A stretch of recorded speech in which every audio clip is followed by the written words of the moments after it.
Allahumma salli wa sallim ala sayyidina Muhammad. Dan semua saudara kita yang beragama Islam, amin Allahumma ya amin. Kemudian daripada itu, maka bahwasanya Allah Subhanahu wa taala telah berfirman dalam Al-Qur'an, "Wa ma khalaqtul jinna wal insa illa liya'budun ay illa liya'rifun." Tidak aku ciptakan akan jin dan manusia kecuali untuk mengabdi kepada aku. Tafsirnya mengabdi, mengenal kepada aku. Jadi tujuan kita dihidupkan di sini adalah mengabdi kepada Allah untuk mencapai ma'rifat atau mengenal Allah. Mengenal Allah itu tujuannya untuk takwa kepada Allah. Takwa itu tujuannya untuk mendapat surga di dunia dan di akhirat. Selesai. Kemudian untuk mencapai yang demikian, pertama mengenal diri, yang kedua memperlakukan diri sebagaimana hamba, yaitu beribadah. Hasilnya akan mendapat ma'rifat dan akan mendapat takwa dan akan mendapat surga. Itu adalah jalan hanya satu yang disebut Ahlus Sunnah wal Jamaah, yang disebut jalannya Rasulullah SAW dan pula warganya serta sahabat-sahabatnya dan pengikut beliau. Kemudian tidak ada jalan untuk yang itu lagi kecuali kita belajar. Tanpa belajar tidak bisa. Belajar kepada seorang guru yang menguasai ilmu itu. Guru ini pula dia menguasai ilmu itu dan dapat izin dari gurunya untuk mengajarkan ilmu itu. Dan gurunya ini dapat izin lagi guru yang di atasnya sampai kepada Rasulullah SAW. Kalau ilmunya, kalau pembicaraannya itu tidak ada hubungan sampai ke Rasulullah, putus di tengah jalan, maka itu disebutkan sesat. Contoh adalah kendaraan mobil. Kalau surat menyuratnya tidak lengkap, maka kita yang ikut di dalam mobil itu ada mempunyai resiko besar. Tatkala ada razia, maka ditahan. Nah, jadi kendaraannya ditahan di polisi, orangnya yang di situ terpaksa pulang ke rumah jalan kaki.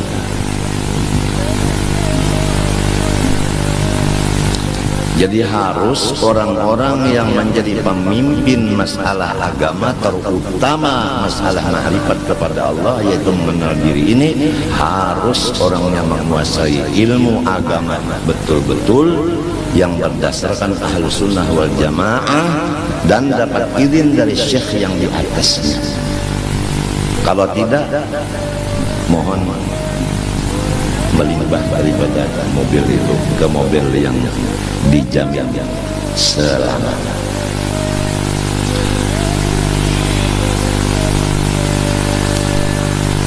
Adapun contoh kita untuk yang demikian keseluruhan hanya satu, Rasulullah SAW.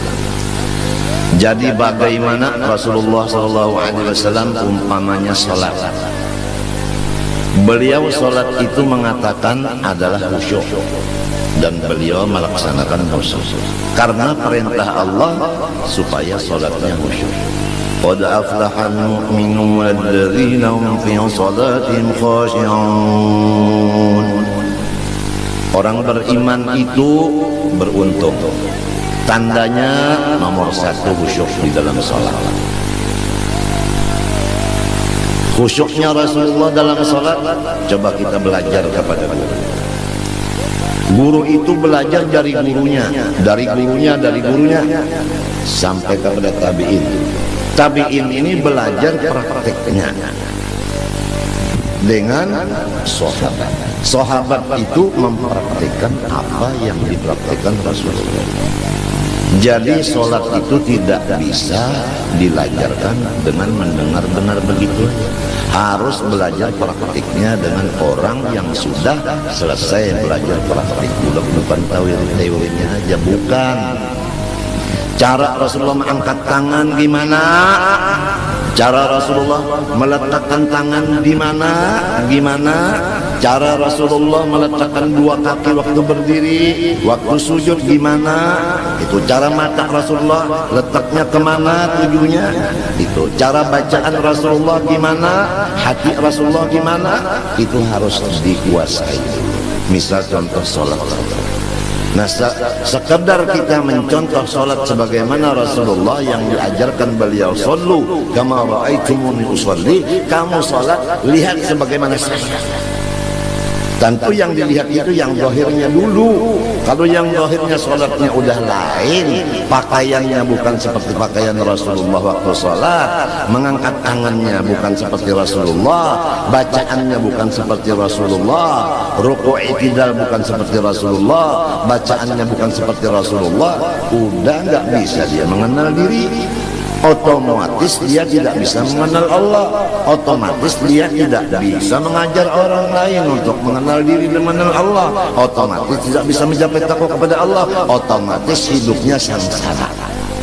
Kalau terjadi orang yang tidak mengikut Rasulullah hidupnya bahagia, maka itu tidak ada lain dari istidraj, lanjuran semata-mata. Itu yang disebut di ayat sanastadrijuhum min haitsu la ya'lamun wa umli lahum inna kaidi matin. Kami berikan apa aja terhadap mereka. Kesehatan diberi, harta diberi, kekuasaan diberi, kemuliaan diberi, dan semuanya diberi. Tapi hawas. Tatkala habis umurnya, dia langsung mendapat jahanam. Dunianya hanya di surga. Tapi kalau orang saleh, Rasulullah contohnya, asyaddun nasi bala'an al-anbiya, thumma al-ulama, thumma al-amthal fal-amthal, atau kama qala sallallahu alaihi wasallam. Ini beda. Orang saleh, terutama Rasulullah, tanda kesolehannya adalah musibah dan bala, penyakit dan pikiran yang berat-berat. Itu saling sehari tambah barat, tambah banyak, tambah macam-macam. Dirinya sakit, mertuanya sakit, istrinya sakit, anaknya sakit, kantongnya juga sakit. Itu tambah hari tambah banyak, tambah hari tambah banyak, tambah hari tambah banyak bebannya itu. Itu tandanya orang soleh. Kalau tandanya orang dilanjur, dia sehat segar bugar, istrinya juga, anaknya juga, keluarga juga, hartanya tambah terus, nggak ada apa, dilanjur. Seperti itu apa, kerbau atau sapi itu diberi makanan, diberi suntikan macam, akhirnya disembelih jadi kurban. Mau begitu? Tentu jawabannya no.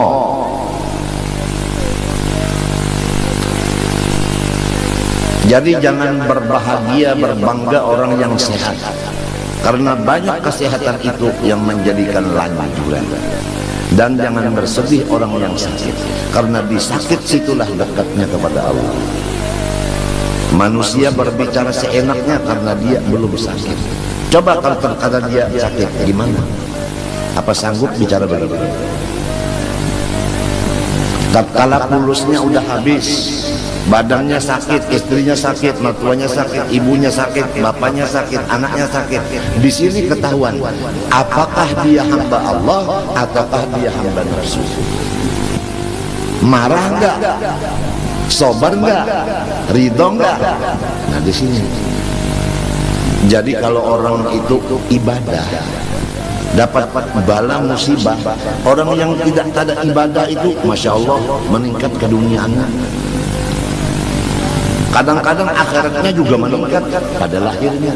Tapi hakikatnya ibadah yang begitu meningkat itu dasarnya bukan ikhlas karena Allah. Dia tertipu dengan tipuan yang berjuta-juta tipuan di dalam ibadah. Jadi ujar Bang Nabi, waspadalah, waspadalah, waspadalah. Mudah-mudahan kita sekulawarga diselamatkan Allah dari gurur, daripada tertipu. Mudah-mudahan Allah menyelamatkan kita daripada tertipu. Tertipu dengan ibadah, tertipu dengan kesehatan, tertipu dengan kekayaan, tertipu dengan pengikut, tertipu dengan macam-macam kesehatan dan lain-lain. Allahu Akbar. Kebanyakannya umat tertipu ini dua. Pertama, sehat badan. Yang kedua, tidak ada kerjaan. Kalau kita sibuk dengan kerjaan, insya Allah bisa selamat. Kalau kita sakit, insya Allah banyak selamat. Tapi kalau sehat dan banyak waktu yang kosong, disinilah banyaknya tertipu. Ni'matan maghbunun fiha katsirun minan nas as-sihha wal faragh, kata Rasulullah. Dua nikmat Allah yang 99% manusia tertipu dengan dua itu. Satu, sehat badan. Dua, lapangan. Kelapangan. Tapi kalau orang sempit, kalau orang sakit, biasanya ya Allah, ya Allah, ya Allah, begitu. Kalau udah lapang, kalau sudah sehat, ya mungkin ya Allah, ya Allah, mungkin ya. Waspadalah, waspada. Masya Allah, Masya Allah. Lihat kalau kata-kata orang soleh, tatkala dapat musibah dirinya atau istrinya atau anaknya, apa yang dikata orang soleh? Ajar wal afiyah insyaallah la ghair. Ini pahala dari Allah dan ini tandanya afiat batin. Begitu. Rasulullah bagaimana? Tathhir labas. Penyakit dan bala musibah ini penyuci, pensuci, tidak ada lain. Titik kata Rasulullah. Jadi kalau orang sehat sekulawarga, hartanya meningkat terus, waspada. Itu mungkin adalah 99% lanjuran dari Allah. Tapi kalau orang sakit, kantongnya sakit, badannya sakit, istrinya sakit, anaknya sakit, aduh, syukurlah kepada Allah, karena Allah membersihkan. Hartanya dibersihkan, badannya dibersihkan, istrinya dibersihkan, anaknya pun dibersihkan. Kalau orang yang sebaliknya, mungkin ini tidak ada dibersihkan, jadi kotornya tambah hari tambah banyak, tambah hari tambah banyak, tidak ada tathirnya sama sekali. Darah itu aja kalau tidak dicuci kotor, matinya ada cuci darah. Tapi kalau sudah dicuci itu segar. Kemarin turun dicuci darah segar. Alhamdulillah hari ini tahu bermamai. Semalam ulun belum cuci hari Ahad, Senayan cucinya bapak uyuh benawak inya kotor belum diberasi, udah diberasi Sabtu minggunya sehat. Jadi memang pensuci itu penting. Pensucinya itu adalah bala. Coba Andika tusuk dua jarum yang besar dua di sini, 5 jam begini aja nggak boleh bergerak-gerak posisinya. Rasakan 5 jam, seminggu 2 kali rasakan. Bagaimana? Ini cara Tuhan membersihkan, yaitu dengan ujian begitu. Kadang-kadang menusuknya lepas lagi, yang menusuk karena takut atau karena yang disusuk cantik. Yang menusuk ini terpengaruh dengan kecantikannya, apalagi yang disusuk ini senyum seperti senyum Pepsodent. Nah, siji luru telu papat limo 6 peto. Yang kewalu, yang ke-9 baru dapat ditusuk. Subhanallah. Yang menusuk enak, yang disusuk lah salahnya. Seminggu 2 kali, Masya Allah. Kalau yang lain-lainnya ketawa terus gitu terus, karena dia tidak dirasakan tanda-tanda orang soleh di dirinya. dia dilanjur oleh Allah. Sanastadrijuhum min haitsu la ya'lamun wa umli lahum inna kaydi matin. Apalagi orang yang zalim, yang berani kepada ulama, yang menentang kepada wali Allah Ta'ala, yang menghinakan kepada wali Allah Ta'ala, yang tidak memberikan maaf pada kesalahan orang-orang Islam. Coba lihat apa? Masya Allah, Masya Allah. Orang yang begitu namanya zalim, sifat keras begitu zalim namanya. Innallah yumli lidh-dhalim. Allah Ta'ala memberikan apa aja bagi orang yang zalim, tapi hatta idza akhadahu lam yuflitu, sampai masanya Allah menyiksa tidak bisa dia melepaskannya. Emang kalau maling atau pencuri itu tidak ada yang tahunya sama sekali, hati-hati. Itu yang maha tahu yang akan memasukkan ke penjara neraka. Kalau pencuri itu satu pun nggak ada yang tahu, atau ada yang tahu itu pencuri tapi didiamkan, karena yang mendiamkan itu pencuri juga. Tapi Allah yang maha kuasa itu yang bakal memasukkan ke dalam penjara. Penjaranya di mana? Jahannama yaslaunaha fabi'sal qarar. Di sana nanti. Kalau penjara di sini sekian tahun bebas. Di sana khalidina fiha, kekal di dalamnya. Enggak ada istilah sekian tahun, enggak ada. Jadi kalau orang lepas dari penjara di sini jangan gembira-gembira dong. Kalau kesalahan banyak di sini, salah sama ulama, salah sama orang tua, salah sama macam-macam, jangan bergembira dong. Walaupun nggak masuk penjara di sini, di sana yang kekal. Ya mudahan kita dapat bimbingan dari Allah yang sebenarnya. Kemudian ini hari kita membaca sambungan daripada yang dibaca kemarin sebelum hari raya Kurban, yaitu masalah orang yang mengenal dirinya sebenar-benar kenal, kemudian akhirnya dia kenal kepada Allah, kemudian dia takwa kepada Allah, kemudian dapat surga di dunia. Nah, orang yang mendapat sedikit saja daripada itu ilmu, tidak ada lain kecuali melewat daripada Rasulullah SAW yang diumpamakan seperti Rasulullah itu lautan ilmu itu. Jadi orang yang mengenal dirinya sebenar-benar kenal itu mengambil daripada pengenalan Rasulullah. Tidak bisa orang mengenal diri kecuali mengambil pengenalan itu dari Rasulullah. Rasulullah ini mengambil dari Allah. Sesudah ada di tangan Rasulullah, Rasulullah yang membagi-bagi ke sini, ke sini, ke sini. Maka orang masing-masing dapat pengenalan itu. Nah, kenapa orang yang udah kenal bahwa Rasulullah ini tukang bagi, kenapa dia menganggap bahwa pengenalan ini dari Allah langsung, tidak melewat Rasulullah? Buktinya tidak membicarakan masalah Rasulullahnya, yang dibicarakan Allahnya, Rasulullahnya tidak terdengar. Masya Allah.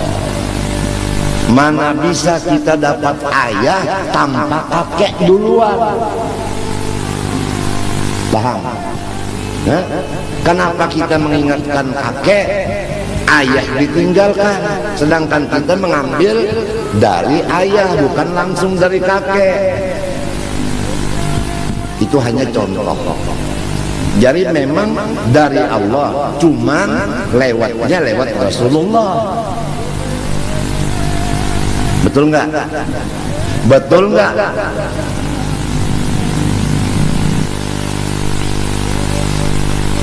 Pusat kada bisa langsung dari pusat, harus dari mulut, bukan dari daerah. Itu pemerintah punya urusan.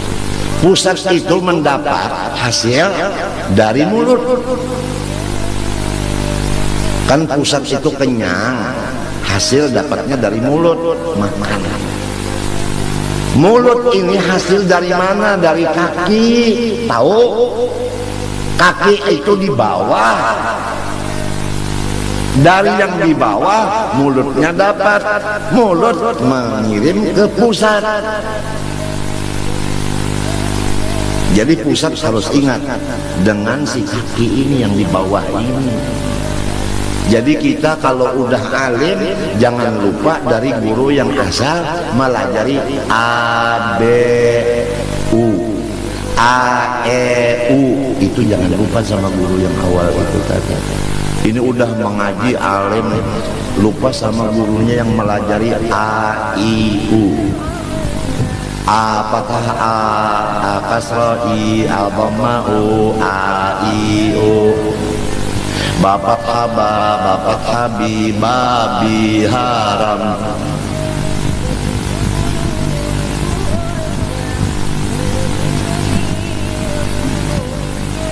Biasanya udah alim lupa kan. Apalagi udah alim punya Mercedes. Gurunya yang asal melajari A, I, U itu tadi batukan jalan kaki. Yang muridnya yang belajarnya udah pangkatnya tinggi, udah hartanya banyak, udah mobilnya aduh, nggak ada assalamualaikumnya, nggak ada. Paling-paling kalau assalamualaikum karena gurunya udah tengkong tangannya begitu karena stroke, assalamualaikum. Jadi kata gurunya waalaikumsalam wa rabbi wa hajal burud. Sekian. Akhirnya apa muridnya? Ada yang picak satu, ada yang berburut, ada yang berkurang. Karena kawalat sama gurunya. Orang yang ketulahan sama gurunya itu macam-macam. Ketulahan itu kawalat itu macam-macam caranya. Ada yang hartanya habis, ada yang rumah tangganya berantakan, ada yang parutnya macam-macam. Ada yang pangkatnya amblas. Ada yang hutangnya meningkat, pakai bunga lagi.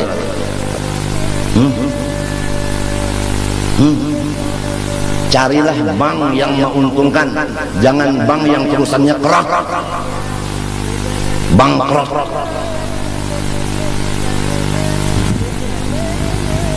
Ini mungkin di sini ada nih tamu datang nih. Kira-kira direktur bank kira-kira. Kenapa ya? Kebetulan bapak di rumah saya, jadi saya yang berpuasa.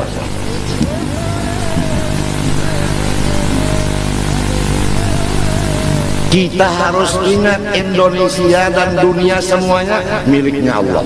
Lillahi ma fis samawati wa ma fil ardh. Wa in tubdu ma fi anfusikum aw tukhfuhu yuhasibkum billah. فيغفر من يشاء ويعذب من يشاء والله على كل شيء قدير. الله أكبر. سمع الله لمن حمده ربنا ولك الحمد. Bahasa di Makkah.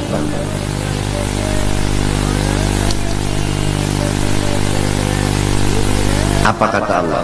Lillah ma fis samawati wa fil ardi milkan wa mulkan wa khalqan wa abdan. Tafsirnya begitu.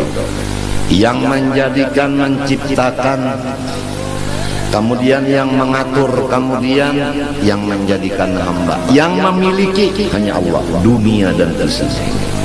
Jadi Indonesia ini bukan milik perseorangan, miliknya Allah. Bukan milik perseorangan, maksudnya manusia. Jadi kalau rumah ini milik saya punya program di rumah. Istri saya kerjaannya ini, anak saya ini, khodam saya ini, kemudian lagi yang lain-lainnya ini.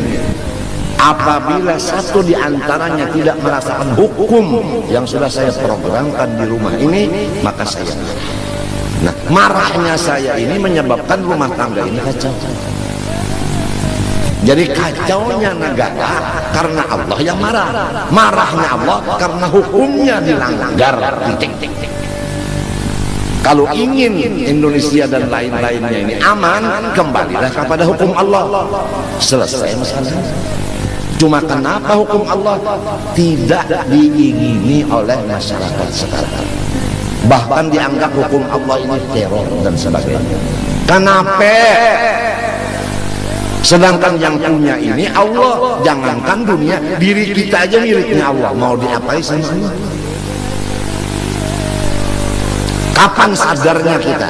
Kita ini hamba Allah, bukannya kita memiliki sesuatu. Kita dimiliki oleh Allah, bukan kita punya milik. Kita dimiliki oleh Allah. Sadarlah, sadarlah, sadarlah. Tunduklah kepada hukum Allah. Ini hukum Allah dibilang keras. Sampai tata tangan bagi orang-orang yang mencuri itu katanya itu keras, nggak usah dilaksanakan. Kalau sudah Allah yang punya dunia melaksanakan begitu hukum, udah. Kenapa jadi nggak mau melaksanakan? Nah, gara-gara inilah jadi kita ini sengsara hidup. Jadi perseorangan aja udah. Yang penting rumah tangga kita sesuai hukum Allah selesai. Enggak usah orang yang di sebelah rumah, enggak usah. Anfusum wa ahlikum nara. Udah istri kita, anak kita selesai. Kalau juga istri enggak ngikutin, anak ikuti, udah kita sendiri aja. Rasulullah itu pamannya yang enggak ngikuti. Nabi Nuh itu anaknya dengan istrinya yang enggak ngikuti. Coba. Siti Asia suami. Jadi udah contoh banyak. Jadi kalau orang soleh, istrinya tidak ngikut, anaknya tidak ngikut, jangan pusing-pusing. Nabi-nabi dulu aja banyak yang terjadi begitu, istrinya yang memberi malu, yang tidak ngikuti, anaknya juga begitu. Apalagi kalau kayak lain, biasa lah. Ya kita dikubur, nggak ada satu kubur dua orang, nggak ada, betul nggak? Satu kubur satu orang, satu kubur satu orang, nggak ada. Jadi masing-masing. Oleh sebab itu kalau kita sakit, jiran nggak nengok, biarin. Sebab jiran itu kalau kita mati sendiri, dia sendiri, kita sendiri juga. Udah masing-masing aja, udah selesai. Apa ini ngurusi orang? Istri nggak ngikut, udah selesai. Anak nggak ikut, biarin. Cuman kita berikan nasihat dulu. Kalau kita nggak beri nasihat, salah. Udah kita memberikan nasihat untuk diri kita dan mereka itu puluhan tahun, udah. Paham nggak? Puluhan tahun udah, mulai kita sakit sampai tambah sakit, sampai jingkar. Terus ya, nggak ada gaji satu sen pun dari masyarakat. Lillahi subhanahu wa ta'ala Rabbi azza wa jalla. Orang yang memusuhi kita, nggak ada yang membantu kita. Kita kesusahan, nggak ada yang nolong. Orang yang hidup kita tambah banyak. Orang yang suudzon tambah meningkat. Sendirian kita. Akhirnya bagaimana putusan kita? Ya udah, alaikum anfusakum, urusi diri sendiri saja. Titik.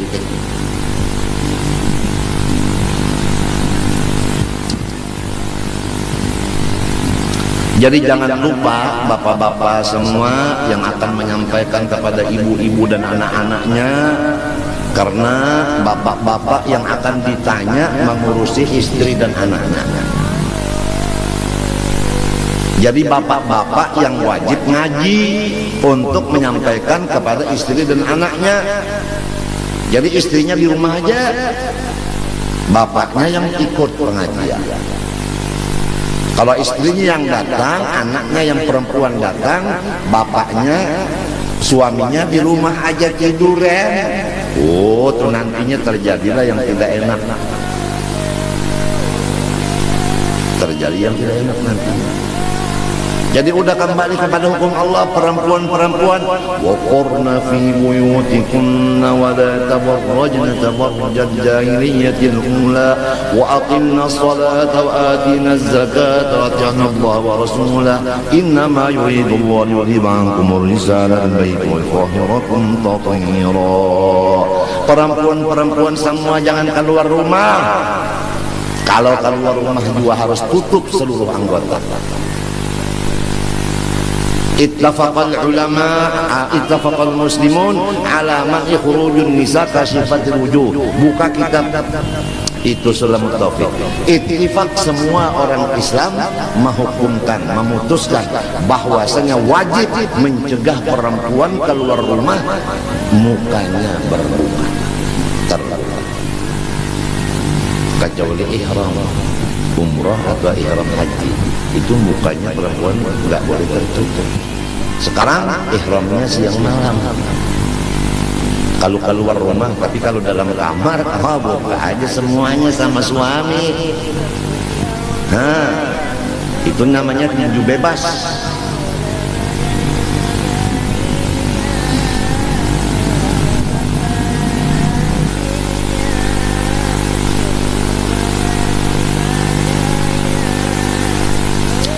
Ya mudah-mudahan Allah Ta'ala memberikan kesadaran di hati kita, mengaku bahwa diri kita banyak salah, banyak melanggar hukum Allah, baik diri sendiri maupun istri dan anak kita